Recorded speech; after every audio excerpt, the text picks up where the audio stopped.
রাত 10টার খবর দিন ভর, আর রাত 10টার খবর দিন ভরের শুরুতেই নজর রাখতে হচ্ছে এই মুহূর্তে অরিজিৎ সিং এর একটা সোশ্যাল মিডিয়া পোস্ট। আর সেই পোস্ট রীতিমতো হাহাকার ফেলে দিয়েছে। তার কারণ অরিজিৎ সিং এর ভক্তরা ইতিমধ্যে বুঝে উঠতে পারছেন না কেন এই ধরনের পোস্ট করলেন অরিজিৎ সিং।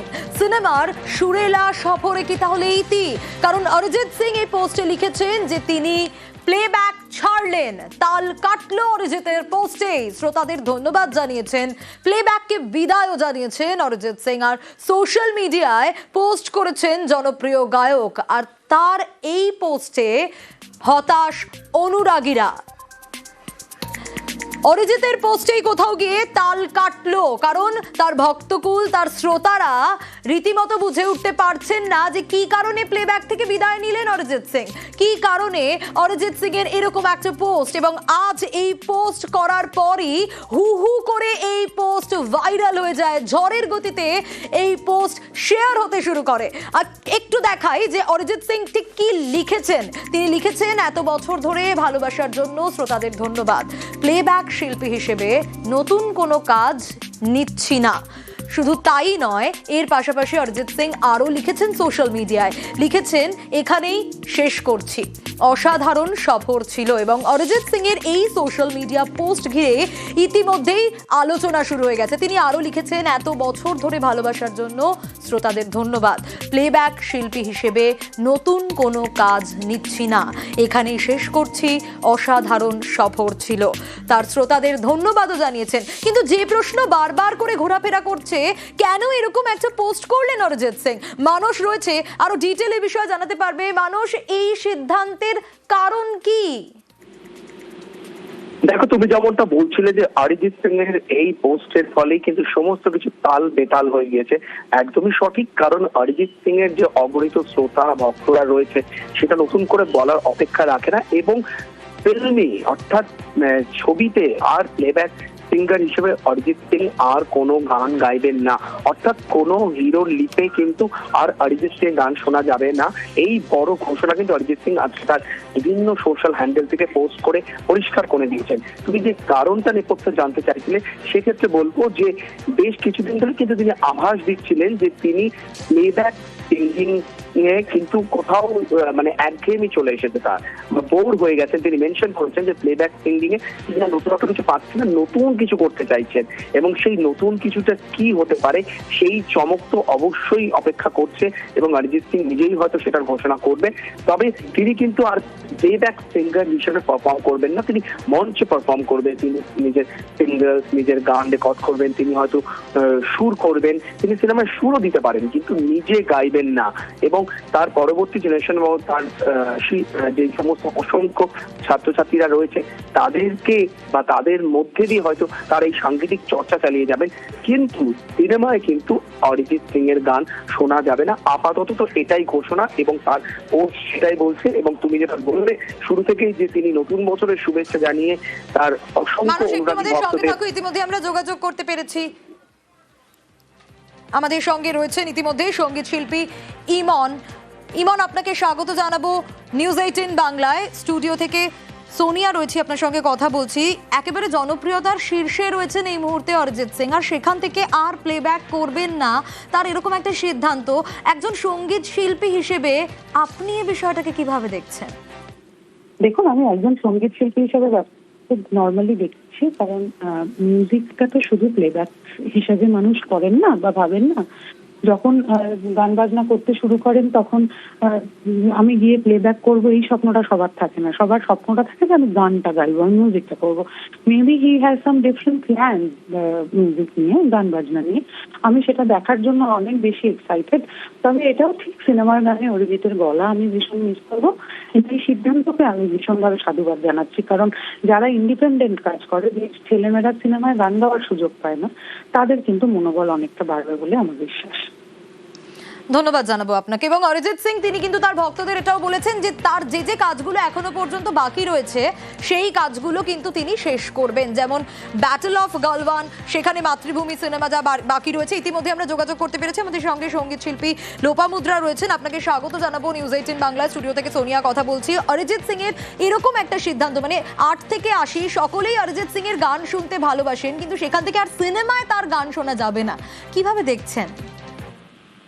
আমার কিছুই মনে হচ্ছে না, কারণ প্লেব্যাক সিঙ্গিংটাই তো জীবনের একমাত্র কাজ নয়। ও তো বলেনি গান গাওয়া ছেড়ে দেবে, এবং আমার মনে হয় আরো অনেক নতুন কিছু অপেক্ষা করছে আমাদের জন্য। আর ওর অনেক কাজ করা বাকি, অনেক কাজ করে।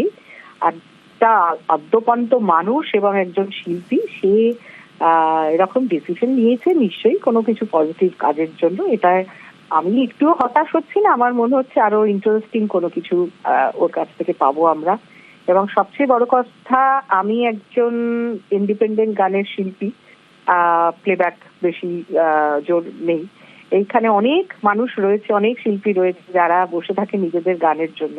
ও যদি সেরকম একটা প্ল্যাটফর্ম তৈরি করে দিতে পারে সকলের জন্য, প্লেব্যাক নাই বা হল, আরো তো অনেক কিছু কাজ আছে পৃথিবীতে। ধন্যবাদ জানাবো আপনাকে।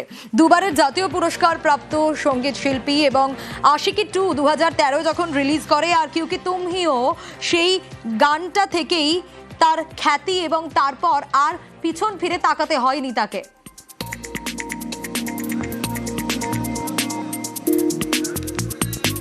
আর এই মুহূর্তে অরিজিৎ সিং তিনি যে পোস্ট করেছেন, সেই পোস্টের গ্রাফিক্যাল প্রেজেন্টেশনও আপনাদের দেখাচ্ছি। তবে তিনি বলেছেন তার ভক্তদের যে আগামী দিনে এখনো পর্যন্ত যে কাজগুলো তার বাকি রয়েছে সেই কাজগুলো অবশ্যই তিনি শেষ করবেন।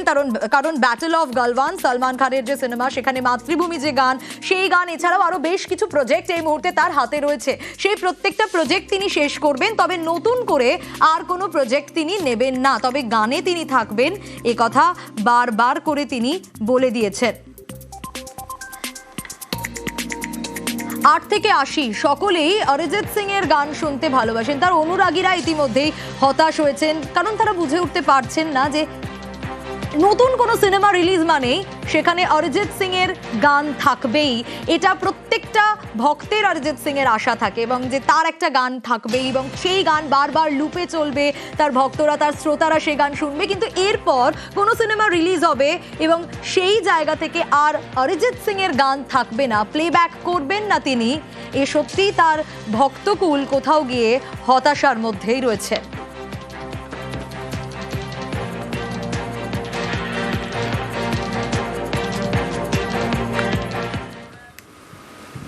আর এবার যে খবরে নজর রাখবো, নরেন্দ্রপুরে ভয়াবহ আগুন, কিন্তু এই আগুন লাগলো কিভাবে? পুলিশের সন্দেহ ডেকোরেটরসের গোডাউনে রান্নার সময় আগুন লাগে, আর তা ছড়িয়ে পড়ে পাশের গোডাউনে। 2টি গোডাউনই পুড়ে ছাই।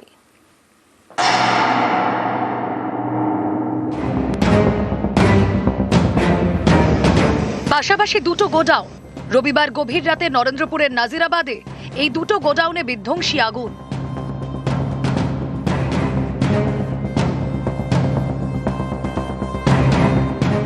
মারা যান বেশ কয়েকজন।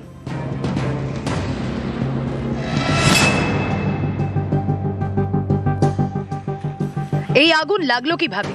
পুলিশের সন্দেহ ডেকোরেটরস গোডাউনের কর্মীরা রান্না করছিলেন, সেখান থেকে আগুন লাগে। তা ছড়ায় পাশের মোমোর কাঁচামাল রাখার গোডাউনে।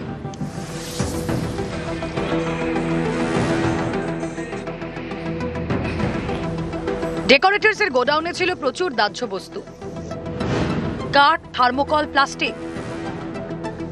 মোমোর কাঁচামালের গোডাউনেও ছিল দাহ্য বস্তু,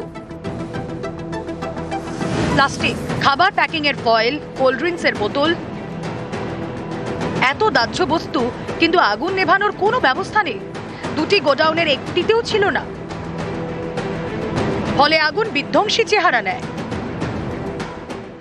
এখানে যে ওয়্যার হাউস ছিল, সেই ওয়্যার হাউসে তার জন্য যে সমস্ত সিস্টেম থাকার দরকার ছিল সেগুলো সিস্টেম ছিল।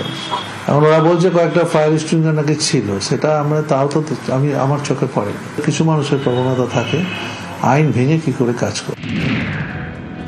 দমকল মন্ত্রী বলছেন আগুন নেভানোর ব্যবস্থা ছিল না, ফায়ার অডিট হয়নি। তাহলে এই 2 গোডাউন রমরমিয়ে চলছিল কিভাবে? কোথায় তাহলে নজরদারি? নাজিরাবাদে পাশাপাশি 2টি গোডাউন। একদিকে ডেকোরেটরসের গোডাউন, সেখান থেকে বেরিয়ে সরু রাস্তা, রাস্তার শেষে অফিস, পাশের ফাঁকা জায়গায় ডেকোরেটরসের কাঁচামাল রাখা হয়। এই রাস্তা দিয়েই একমাত্র প্রবেশ করা যায় ডেকোরেটরসের গোডাউনে, এবং এন্ট্রেন্সের যে রাস্তা তা অত্যন্ত সরু, যেখানে কিন্তু একটি দমকলের ইঞ্জিন কোনো রকমে প্রবেশ করানো গেছে। মোমো তৈরির কাঁচামাল রাখার গোডাউনে ঢোকারও একটাই রাস্তা। এখান থেকেই একের পর এক ইঞ্জিন নিয়ে আসা হয়, কিন্তু রাস্তার এতটাও বড় না যে পরপর দুটো গাড়ি ঢোকানো যাবে। একটা একটা করে ইঞ্জিনের রাস্তায় নিয়ে এসে হোস পাইপের মাধ্যমে কিন্তু আগুন নিয়ন্ত্রণে নিয়ে আসার চেষ্টা চালানো হয়। রবিবার গভীর রাতে তখন এই রাস্তায় দাউ দাউ করে জ্বলছে আগুন। গোডাউন থেকে বেরোনোর অন্য কোনো রাস্তা নেই, তাই অনেকেই আর বেরোতে পারেননি, ঝলসে মারা গিয়েছেন। নিউজ 18 বাংলা।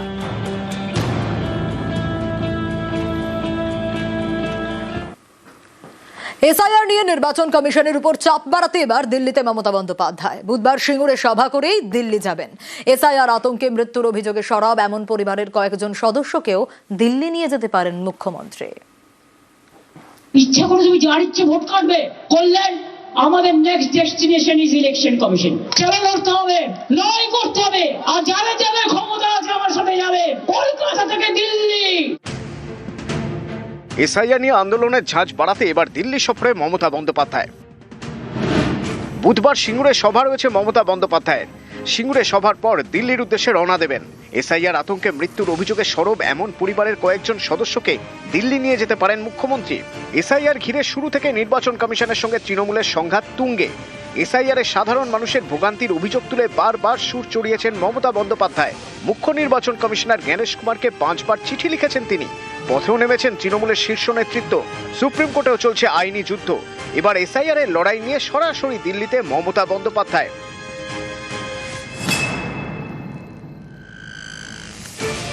এমন সময় মমতা দিল্লি যাচ্ছেন যখন সংসদে বাজেট অধিবেশন শুরু হচ্ছে।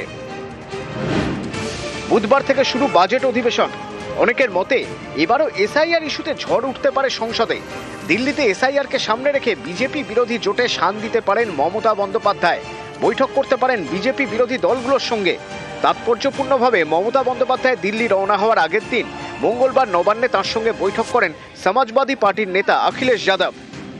पूरे देश में अगर भारतीय जनता पार्टी से कोई मुकाबला कर रहा है तो यहाँ की मुख्यमंत्री आदरणीय ममता बनर्जी जी मुकाबला कर रहे हैं। নিউজ 18 বাংলা। 26শে মিশন বাংলা। বিজেপির সর্বভারতীয় সভাপতির দায়িত্ব নেওয়ার 1 সপ্তাহের মধ্যেই রাজ্য সফরে নীতিন নবীন। প্রথম সফরে পশ্চিমবঙ্গে শিল্প শহর দুর্গাপুরে সাংগঠনিক বৈঠক। आज बंगाल कैसे आगे बढ़े इसकी चिंता माननीय प्रधानमंत्री श्री नरेंद्र मोदी जी हमेशा करते हैं। 2047 में अगर हम भारत को विकसित भारत बनाना चाहते हैं तो निश्चित रूप में बंगाल को भी विकसित बंगाल बनाने के बाद ही हम इसमें सफल हो पाएंगे। পাখির চোখ বাংলা। বিজেপির সর্বভারতীয় সভাপতির দায়িত্ব নিয়েই বঙ্গ সফরে নীতিন নবীন। পশ্চিমবঙ্গ দিয়েই রাজ্য সফর শুরু করলেন নীতিন নবীন। তবে কলকাতা নয়, বিজেপির সর্বভারতীয় সভাপতির বঙ্গ সফর শুরু শিল্প শহর দুর্গাপুর থেকে।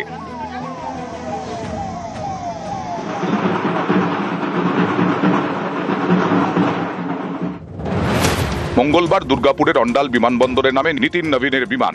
সেখান থেকে বিজেপির একটি মেলায় যান, তারপর করেন বৈঠক।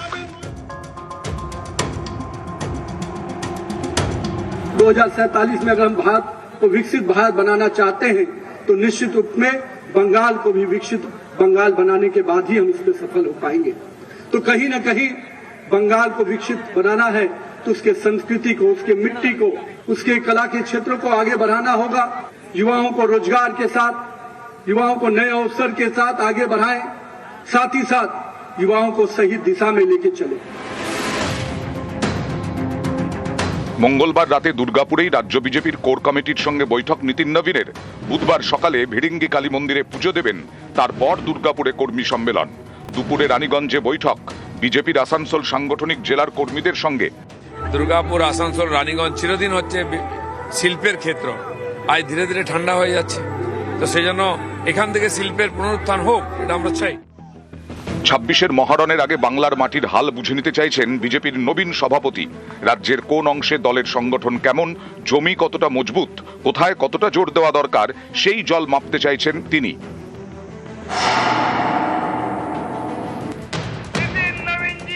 মাত্র ৪৫ বছর বয়সে বিজেপির সর্বভারতীয় সভাপতি হয়েছেন নীতিন নবীন। কয়েক দফায় বিধায়ক এবং বিহারের মন্ত্রী হয়েছেন। তবে নীতিনের ইউএসপি তাঁর সাংগঠনিক ক্ষমতা। ছত্তিশগড়ে বিজেপির সাফল্যের মূল কাণ্ডারি বলা হয় তাঁকে। এ হেন নীতিনের কাঁধেই এবার বিজেপির ভার। দায়িত্ব নিয়েই বঙ্গ সফরে নীতিন বুঝিয়ে দিলেন ২৬-এ এটাই তাঁর সবচেয়ে বড় চ্যালেঞ্জ।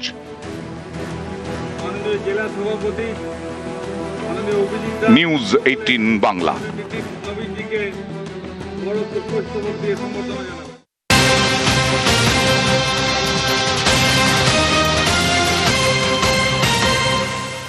আর এবার নজর রাখতেই হচ্ছে চাকরি বাতিলে বেতন ফেরতের প্রক্রিয়া। দাগি ও অযোগ্যদের বেতন ফেরতের প্রক্রিয়া শুরু। সুপ্রিম কোর্টে হলফনামা। রাজ্য শিক্ষা দপ্তরের আরো ডিটেলে বিষয়ে আপডেট দিতে পারবে অর্ণব, রয়েছে আমার সঙ্গে। অর্ণব, দেখো, অবশেষে ২০২৫ সালে ৩রা এপ্রিল সুপ্রিম কোর্ট রায় দিয়েছিল, যে রায়ে কলকাতা হাইকোর্টের ঠিক ১ বছর আগে ২৪ সালের এপ্রিল মাসের যে রায়, সেই রায় বহাল রেখেছিল। এবং তাতে বলা হয়েছিল যে এসএসসির যে নিয়োগ প্রক্রিয়া, 4টি প্রক্রিয়া রয়েছে, কুস্তি, গ্রুপ ডি, একাদশ এবং নবম দশম। এই 4টি নিয়োগ প্রক্রিয়ায় যারা দাগি বা অযোগ্য তাদের চিহ্নিতকরণ, তাদের তালিকা প্রকাশ তো ছিলই। সেই দাগিদের কাছ থেকে বেতন ফেরত নিতে হবে, কারণ সেই বেতন অযোগ্যদের দেওয়া হয়েছে এবং বেতন সরকারি কোষাগারের টাকা।